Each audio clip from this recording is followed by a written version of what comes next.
American TV producer Jamie Shandera received a 35mm film in the mail. Once developed, it revealed 8 pages of a document describing an underground organization that was created in 1947 to deal with all information relating to UFOs. Supposedly, for more than 50 years, this ultra-secret organization was part of a vast worldwide conspiracy designed to conceal the truth about visits by extraterrestrials. The code name for this elite group was Majestic 12, or MJ-12.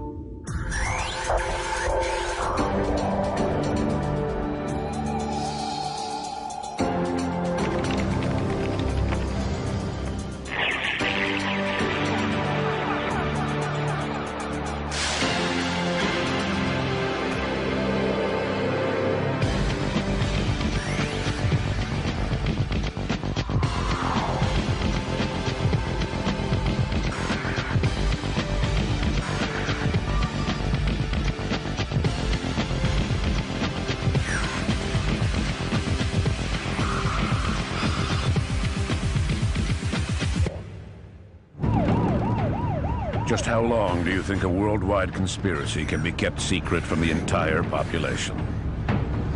Can a small group of people maintain secrecy about world issues?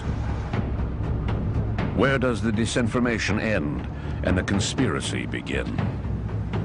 In the United States, where the Air Force investigated flying saucers for more than 20 years, the Pentagon has stated that it has no reason to continue these investigations, that all information collected to date is available, and that it has nothing to hide where UFOs are concerned.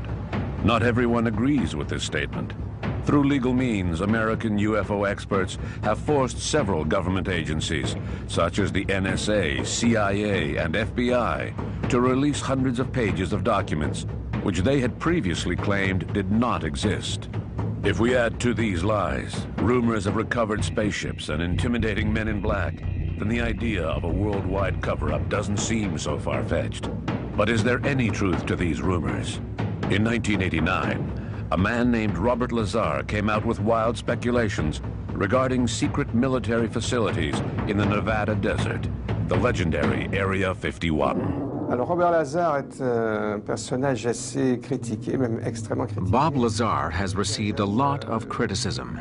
Physicien qui He was a young physicist who made a sensational statement that he had worked for a short time at an ultra-secret underground military base known as Area 51, near Groom Lake, north of Las Vegas. Au nord de Las Vegas.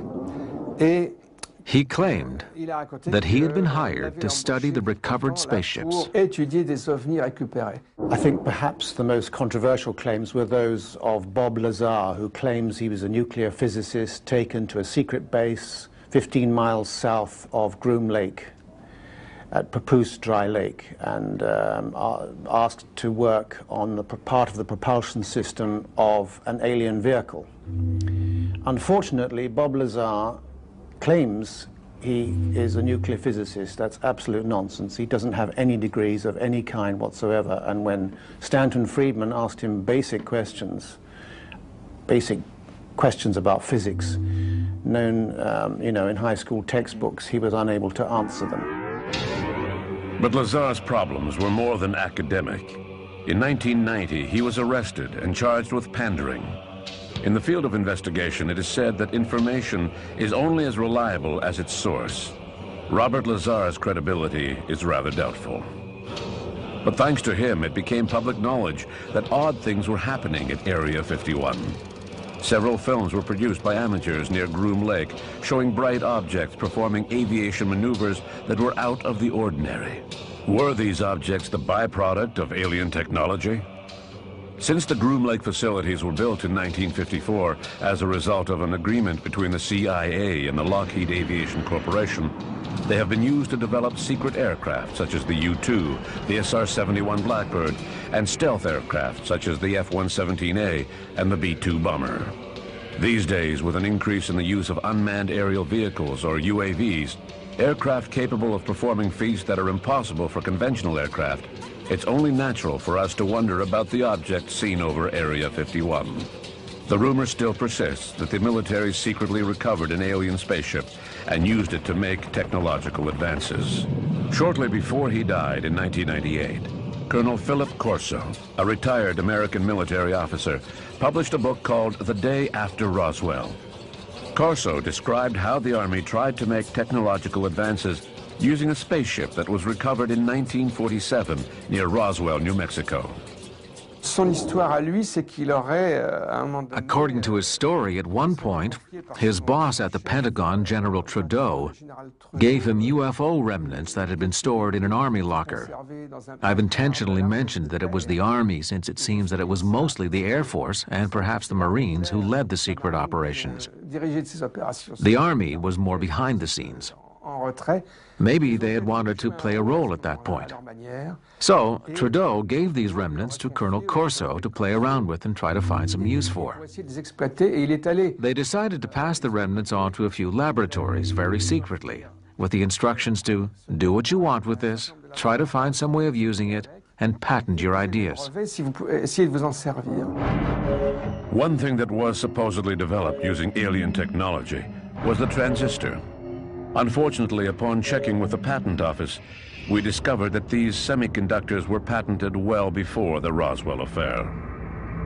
But French scientist Jean-Pierre Petit, one of the main researchers into magnetohydrodynamics, or MHD, believes that alien technology has been used to make human technological advances. In his most recent book, UFOs and Classified American Weapons, he said that while attending a conference on advanced propulsion, a few of his American counterparts confided some surprising information. When I discussed the matter with American scientists, they were quite glib. They admitted to having recovered an alien hypersonic shuttle in Roswell in 1947, not a ship designed for long space travel. So from then on, they had concrete evidence that MHD existed. A decision was made from above that we don't want a repeat of what happened with the atomic bomb. We want this to stay strictly American. So I want you to disinform the public. Their plan worked magnificently. What's interesting is that MHD sank like a ship. It just disappeared altogether in the early 1970s.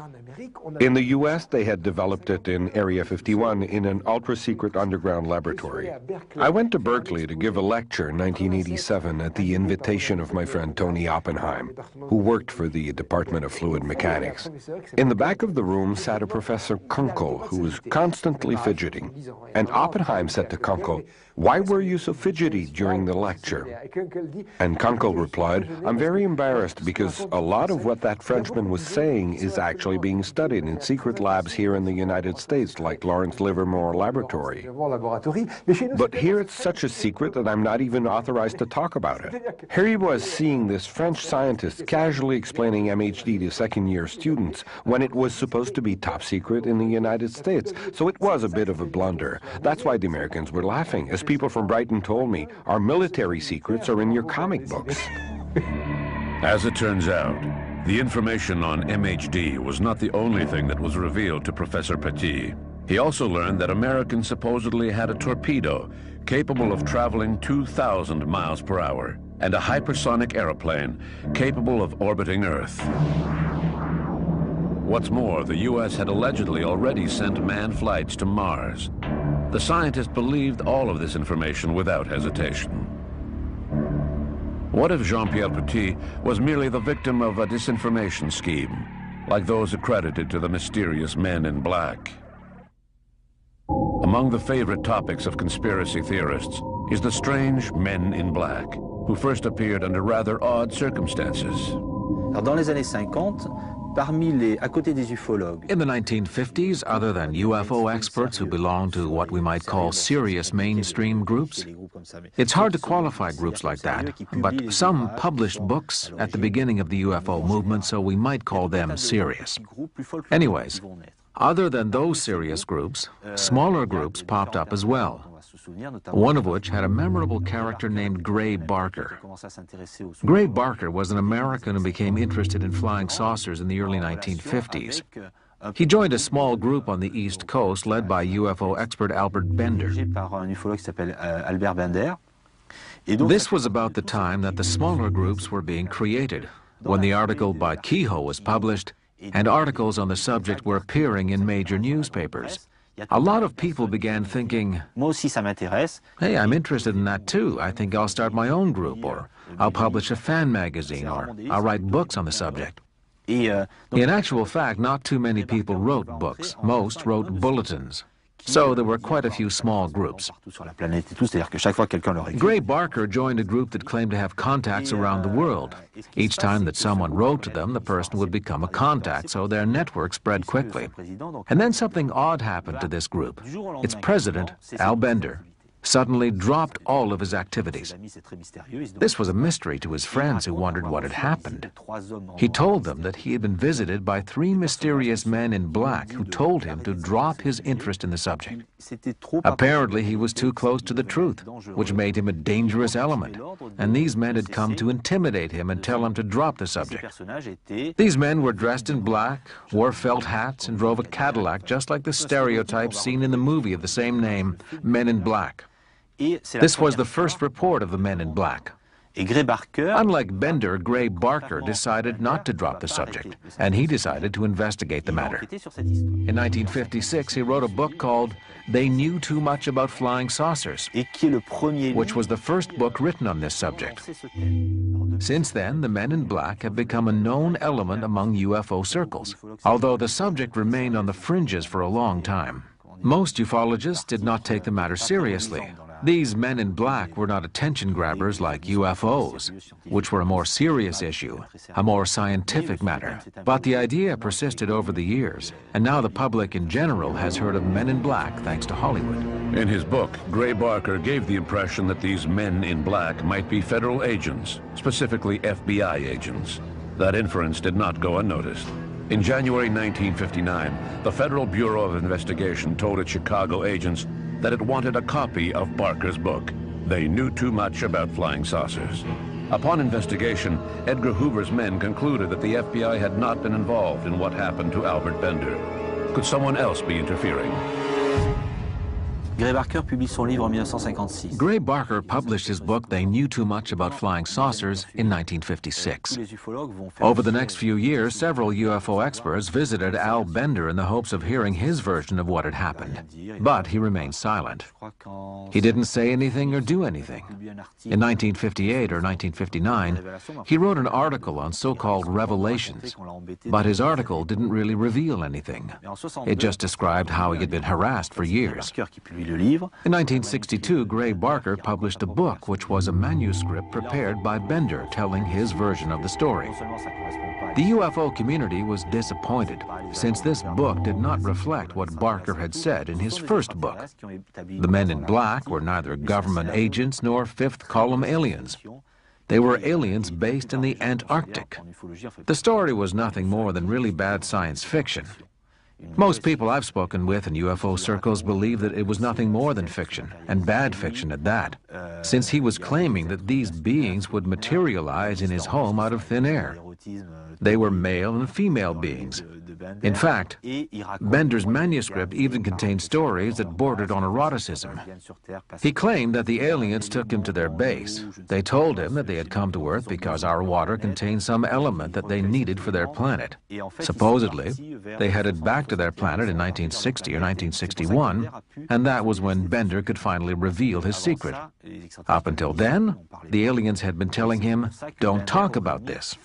And that was why Bender had given up his study group, because the extraterrestrial beings had politely asked him not to reveal their existence. As you can see, this story was very bizarre. It reflected Bender's personality, since he was not a typical UFO expert. Even Barker, who added his own personal notes to the book, since it seems that the manuscript was badly written, said that he had a hard time believing Bender's story. So the whole issue of Men in Black got pushed to the fringes of the UFO community, even though it ended up being discussed more than other issues. Apart from the myth created by Barker and Bender, UFO literature is filled with stories of Men in Black. They seem to be everywhere in the 1960s. In 1967, the U.S. Air Force issued a memo to its staff advising them that individuals dressed in civilian clothes were posing as members of an elite branch of NORAD, visiting witnesses who had seen a UFO and asking them not to say anything about what they had seen. The Air Force also stated that these visitors were imposters, and any officer with information regarding these individuals should immediately notify his superiors. In her book, The Truth Behind Men in Black, British UFO expert Jenny Randles describes dozens of cases where people were visited by men in black, extending from the 1950s up to the present. So if the MIB are not agents working for a secret government agency, then who are they? I'm very interested by the so-called men in black cases. Undoubtedly there is a phenomenon of some sort here, whether it's connected to the UFO mystery or whether it's perhaps a separate but related paranormal phenomena, I don't know. But I can't help but think it's more likely that there are two rather more ordinary things going on here. Firstly, perhaps somebody deliberately hoaxing people who want to believe perhaps a little bit too much in extraterrestrials and playing a trick on them. Secondly, the sorts of people who do enjoy dressing as and pretending to be, say, secret agents. And it seems to me that it is a well-known psychological and psychiatric phenomenon that there are people, for example, who dress as police officers or as paramedics and who have their uniforms, and they enjoy, it fulfills some sort of psychological need to be seen in this role. It doesn't seem to me too far-fetched to suggest that a lot of people might enjoy posing as an agent of some shadowy government agency. Is there a secret agency? Why not MJ-12? In November 1950, upon his return to Ottawa after a visit to the American capital, Wilbur Smith, an engineer working for the Federal Department of Transport, submitted a trip report to his superiors. Smith stated that in the U.S., the whole subject of flying saucers was classified more confidential than the H-bomb.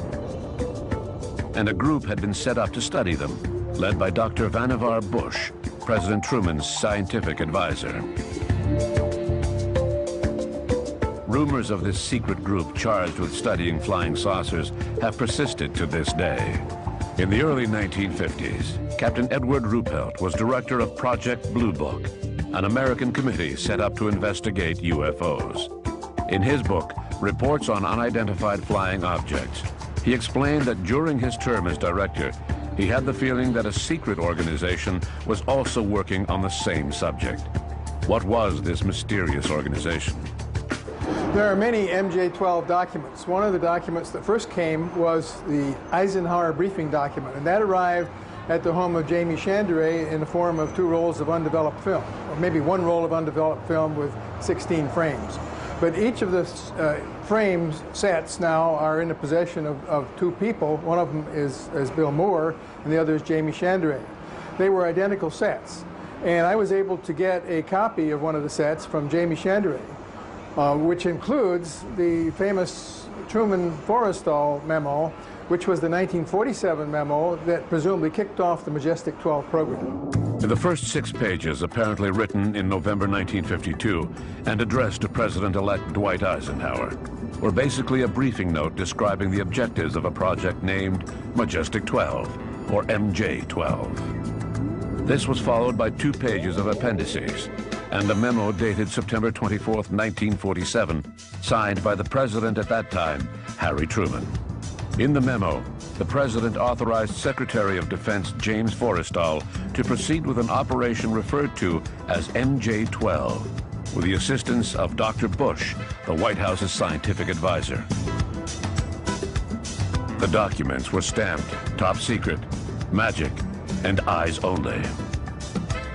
The MJ-12 program was the program that was begun and initiated by Truman, according to the documents, in 1947. And it has remained, apparently, from the documents that I have, continuous under various names, but including Majestic 12 or MJ-12, up to at least 1976. These documents focused on the Roswell affair and spoke of the creation of an ultra-secret group, Majestic 12, which was supposed to be aware of everything relating to UFOs in Roswell. Since then, it appears that the scope of the program has broadened to understand how they work, maybe to begin some reverse engineering process, because one of the documents that I have from about 1952 seems to summarize what we've learned about the technologies. These sheets were not the only ones of their kind. Over the next few years, other similar documents were sent to UFO experts, always anonymously. One of the most important documents was a sort of operating manual for MJ-12 agents. After I retired in 1993, a friend of mine, Stan Friedman, who's well known in the UFO community, said that he thought that he knew that Don Berliner, who is actually the head of the Fund for UFO Research now, had received some documents in the mail that I might be interested in looking at. Okay. So I asked Don Berliner if he could share these documents with me. He ran a copy of them, but they weren't very good. So I went and visited Don in Washington, and together we found a black and white photographic shop and made extremely good copies, which I purchased. And then from those copies, I recreated the manual, which turns out to be a manual, a special operations manual, Psalm 101, that allegedly explains to the troops in the field how to recover a crashed UFO, how to deceive the public that there's anything there, and where to ship the bodies and where to send the parts. When the first MJ-12 documents were received in the mid-1980s, several UFO experts studied them in the hopes of finding clues as to whether they were genuine or fake. Their results led to a general state of skepticism. It seems clear to me that studies into these documents by investigators such as Barry Greenwood, Robert Todd, and others showed that these documents were fakes. First of all, in one of the memos allegedly signed by Truman, the president's signature had been photocopied from another document, which was genuine and which can be found at the National Archives Office. The rest was a mixture of items commonly found in UFO literature, but there was nothing that pointed to a real American operation. The authenticity of these documents was doubtful, and they were the beginning of a history of fakes, which show up in all areas, including UFO circles, unfortunately. I think the test of time has not been good on MJ-12. Given the amount of whistleblowing, given the amount of ways in which secrets are really blown by a very invasive press and media, that something that big could be covered up that long is very difficult to believe. That the Americans could actually have a flying saucer and alien bodies over 50 years guarded by many troops, guarded by or used by scientists, even the amount of cleaners that would have to go through a base on that over 50 years. There's a lot of people that, if they could just produce one piece of proof that would blow the story, would interest anybody of a serious investigative reporting nature. And yet the serious investigative reporters, the sort of the Paxmans and the Cronkites, don't get involved in this kind of stuff because the real evidence that they would rely on, that they would demand, has not been forthcoming. MJ-12 looks good superficially until you ask, well, why was it given to those people? If you were a government person and you wanted people to know this, you could take that evidence with its kind of guarantees to people like Cronkite, and if you could convince them, then you've got your story out. To give it to UFO proponents is a guaranteed way, almost, of in fact getting it ridiculed. Now, if that was the government that actually gave the MJ-12 documents, I would suggest that it's not because the MJ-12 documents are genuine, but that the government wanted to see the rumour, to see how it would work and what would happen and so on. And if they're involved, then I think it was quite deliberate. And in fact, I believe Linda Moulton Howe, who is perhaps more famous for her work on animal mutilations and so on, she told the story of actually being taken into a room, being shown documents very much like MJ-12, then having them taken away from her and told never show those to anybody, never tell anybody you saw them. Well, the simple answer is, if you don't want her to tell anybody, why show her to them in the first place? Clearly, someone was trying to manipulate her. I think she was a bit savvy on this one, but clearly they were trying to manipulate her, and I think the release of those documents in the way they came out was another, perhaps slightly clumsy way of doing this kind of let's see what happens in the population, which I think is what's behind it. Not many UFO experts believe in the MJ-12 affair. But if these documents were fake, then what explains the rumors about secret groups? Other than MJ-12, there was an ongoing tradition of secret groups that supposedly studied UFOs, with most of these being American. This was mentioned in Ruppelt's book, Report on UFOs in 1956. He spoke of a group linked to the President of the United States that came to investigate his Blue Book files. Then there was Wilbur Smith in the 1950s, who wrote a memo mentioning how he had met with individuals from the American government. So there were a lot of stories circulating about these secret groups. As for Ruppelt's story, it seems obvious to me that the President would have had advisors keeping him informed of what was happening, and naturally they would have taken an interest in the UFO matter.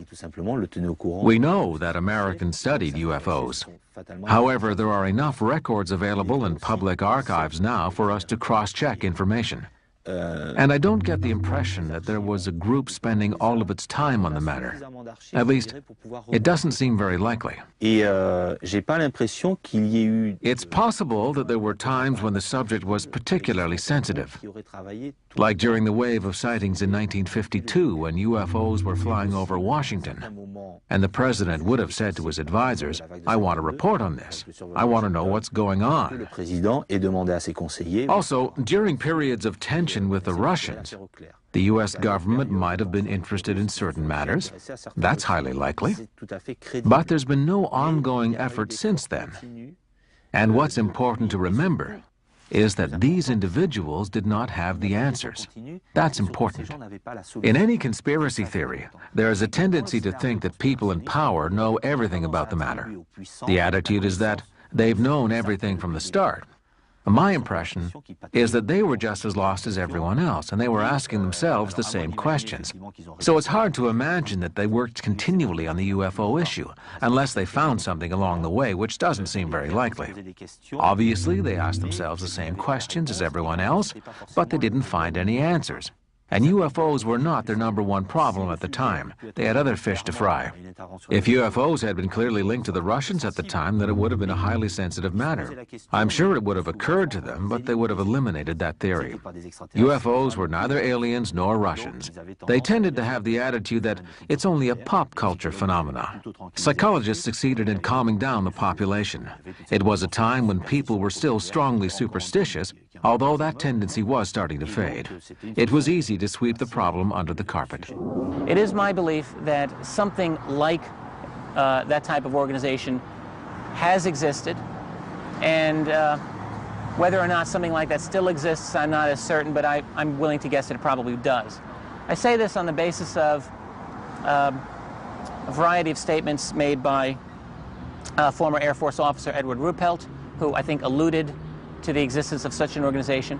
I also believe that I think it makes sense, to be quite honest with you.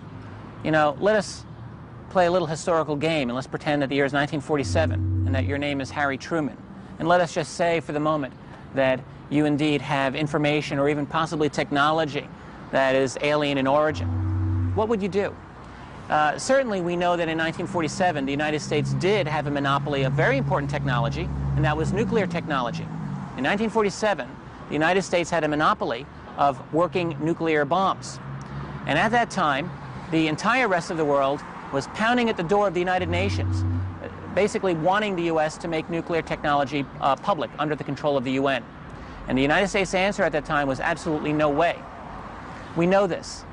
So therefore, ask yourself a very simple question. If they're not willing to let atomic technology out to the rest of the world, what would they possibly do with something as exotic as alien technology? Well, I think the answer would be to make it as secret from yourself even as possible, knowing that Soviet agents did indeed penetrate your own scientific and intelligence community, which was certainly the case. It would be something that you would want to have as much a high degree of security protocol as possible around. That's a hypothesis. However, I think it's one that fits the known facts very well. So the jury is still out on the existence of an actual MJ-12, but I think that, again, I think that it is a reasonable supposition to say that something like it did occur and does exist. While rumors were spreading of alien technology, men in black and shadowy underground organizations, even more radical statements were being made, especially in the early 1980s. According to authors such as Milton William Cooper and David Icke, aliens had been captured and assimilated into the human race in a much more gruesome scenario in which the role of the U.S. Army went far beyond simply recovering a crashed UFO. This story of an alien conspiracy linked to the American government and multinational corporations is just another piece to the puzzle. Conspiracy theorists believe that throughout the world, especially in the United States, underground alien bases exist with 5 or 6 levels, literally teeming with aliens.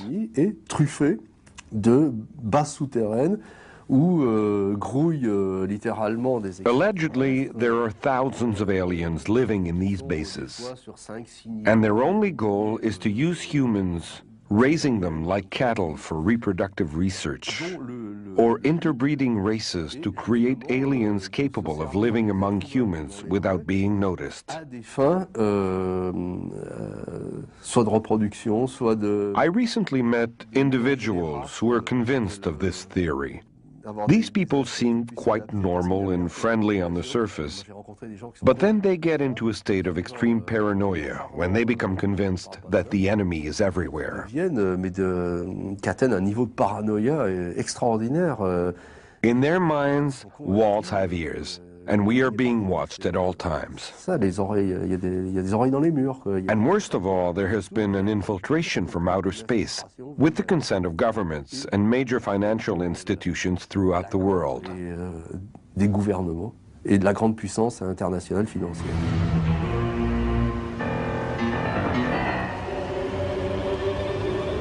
This partnership between aliens and the military is supposedly being overseen by covert groups such as Illuminatis and the Freemasons, whose vast financial resources are being used to set up a new world order.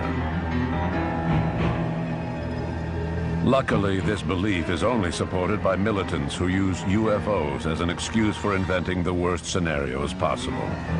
To them, any official story is nothing more than a smokescreen designed to cover up horrible conspiracies, from the existence of aliens to flu epidemics spread intentionally by multinational pharmaceutical companies in cohort with governments throughout the world. Since the 1950s, there have always been groups insisting that the truth about UFOs is being kept from the public, that authorities know more than they are telling, that the military should be forced to release all of its more revealing files and so forth.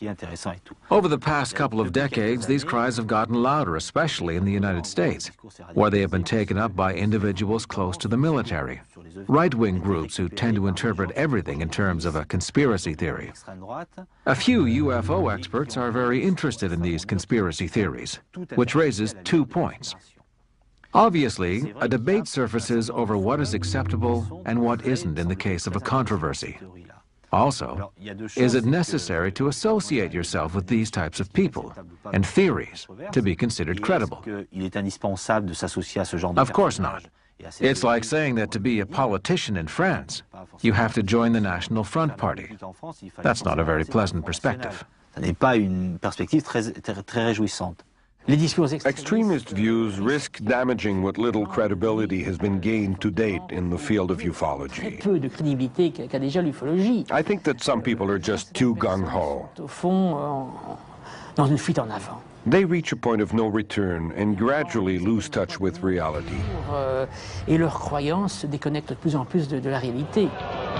If UFOs spotted over Area 51 are nothing more than remotely guided prototypes and not alien spacecraft, if men in black are more of a myth than a real censorship committee, and if the existence of a secret group like MJ-12 is still very uncertain, then where does that leave us in terms of a worldwide conspiracy theory? Somewhere between rationalists who claim that governments are transparent and flying saucer buffs who see every new official document as further proof of a large-scale conspiracy, there lies a middle ground which seems to make sense. Many people feel that the government has been involved with a kind of a cover-up, but the idea is that we know an awful lot about things that happen in the American government and in the Canadian government, of course. And particularly with the American government, it's very difficult to keep secrets if they become political footballs. The Clinton-Lewinsky case, the innermost secrets of their personal relationships were revealed to the entire world. And all sorts of other secrets have come forward. And yet at the same time, it is said that if the government is keeping a secret about UFOs, this is the best kept secret ever, because we will hear something about the subject once in a while and then nothing, and it's all sort of kept under wraps. Well, in my opinion, and I'm in a minority of researchers about this, I believe that if the government was studying this subject and had mounted an enormously huge study, which they would have to, if they knew that there was something to this subject, they would expend a tremendous amount of resources studying it. And it would be for half a century that we would know this. We would, in fact, know this. There would be generations of scientists who work on the subject, and generations and generations and generations of politicians through 11 different presidential administrations who have worked on it. And it would be expanding almost in a cone-like effect, more and more people becoming involved with it, and we'd know it. Now, the problem with conspiracy theories is that there is no such thing as deniability. Every time the government says, no, it's not true, that becomes evidence of the cover-up. So it's not falsifiable, as they say. You can't ever prove it's not happening. Everything is in service of the conspiracy. So I caution my colleagues to be extremely careful with this. Through my contacts and research, I have met quite a few UFO researchers throughout the world. For professional reasons, I have had to travel to several countries in the world. I had a chance to mix business with pleasure. And I'm still not convinced that there's a worldwide conspiracy by government leaders. I'm positive that over the past 50 or so years, a certain number of investigations, reports, and conclusions were kept under wraps. Of that, I'm sure. But I think that the governments were just doing their job. They were faced with unusual phenomena, and they investigated. That's normal. That's what they're supposed to do. It follows that if they were unable to come to any definite conclusions at the time, if they couldn't explain what was happening, then they wouldn't want to admit it. That's just normal as well. The same thing applies in other areas as well. When the French government wasted billions of taxpayer dollars, it didn't go around bragging. It tried to conceal the fact from the public. As far as UFOs are concerned, I think it's simply a case where the governments could not come to any definite conclusions about what they had on their hands, so they preferred not to talk about it. I positively do not believe in the conspiracy theory that little gray men or reptilian beings are trying to establish a new world order, using Illuminatis to hide the truth as they prepare to colonize the world. I think there's evidence that at some level there's evasion. I'm not one to buy into a great organized conspiracy, but there's often uneven release policies between the various agencies. It's a touchy subject, and you know, you have to wonder, I'll tell you. I sometimes think, you know, when the excuse of national security is used, that it's not so much national security but national insecurity. Some of these people have huge budgets, and they're responsible for the penetration of our skies and defense systems and oceans, and they don't like to say, we don't know. The evidence is that we're not ready yet to face the fact that we may not be alone, or that we're not at the top of the pecking order. Look, 50% of the North American public fear we're not alone. 10% of the same North American public claim sightings and encounters. In fact, in Canada, the percentages are higher than in the US. It's a scary thought to think that we can't be sure of that, and these things move at will and whatever. And I can tell you that if you're an air traffic controller or an astronomer, UFOs are a reality. They may not be quick to say that they're a vehicle of extraterrestrial origin, but they're a problem, in fact, a life that have to be dealt with. UFOs are real. I don't know what they are, but they're there. And I'll tell you, sometimes the fear of the unknown encroaches on these people who are not really trained to deal with it, but if you receive a complaint, these people must respond and must deal with it. And, you know, they do the best they can sometimes. In Canada, I haven't seen the government try to hide anything from me. I would go so far as to say that the government doesn't know anything. The military doesn't know anything. The police doesn't know anything either. Their silence proves that they don't know anything. Obviously, it could be interpreted as them hiding a big secret from us, but it's better for them to keep quiet because it's less disturbing to the population. It's somehow reassuring to believe that they're hiding something from us. We don't need to panic because the military are protecting the sky and the police are protecting the ground. So perhaps it's best that they keep quiet. I am convinced of one thing, however. There are military officers who use their rank in much the same way that you might use the photocopier or the computer at the office to cut down on personal costs, sending faxes to Europe at the company's expense rather than having to pay for them yourself. Well, a high-ranking officer might just turn to a sergeant or a corporal and say, "Go to the St. Hubert military base. A UFO landed near there. Investigate the matter and write me up a report. Don't ask any questions because I'm a colonel and you're a corporal and you have no business asking questions. Take the Jeep, go with one of your soldiers and check it out. When these two men get home, they might tell their wives that the army just sent them to investigate a UFO. And when women hear things from the military, they talk amongst themselves. It only takes two people for a rumor to start spreading. I think that at certain levels of the Army, not only here in Canada, but elsewhere in the world as well, there are officers who use their rank and position for their own personal gain, to gather information. They aren't instructed to gather the information. They do it out of personal interest. Which doesn't necessarily mean that the Army itself is hiding anything. I tend not to believe that there's a widespread cover-up. If there is a cover-up, it probably is one more of ignorance. That is, the government says, maybe this UFO phenomenon is important. We don't understand it. We can't admit that publicly, so we, of course, will stay quiet about whatever we're doing. I've certainly heard stories, I've heard rumors, I've even talked to some people that have told me or others about secret projects and so forth.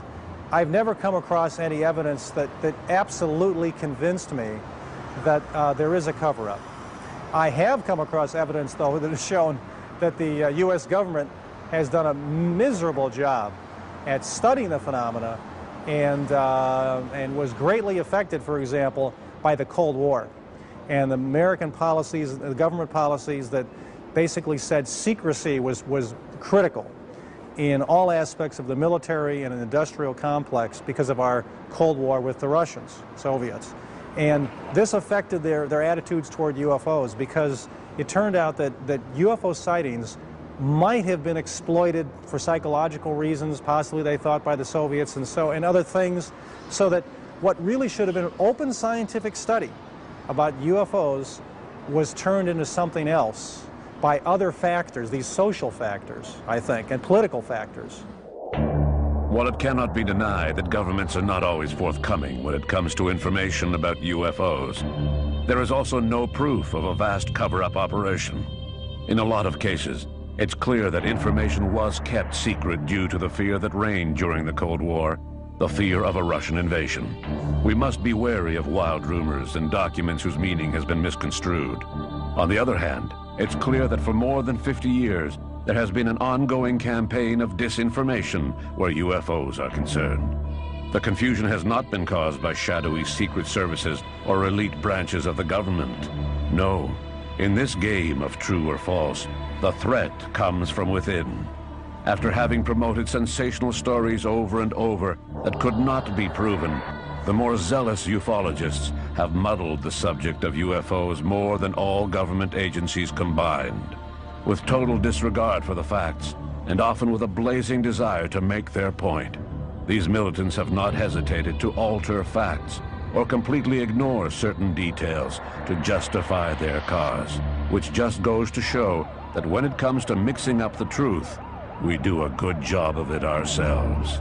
And with the invention of the internet, there's no doubt that the nightmare has already begun. To quote David Vincent, star of the fictional series, The Invaders.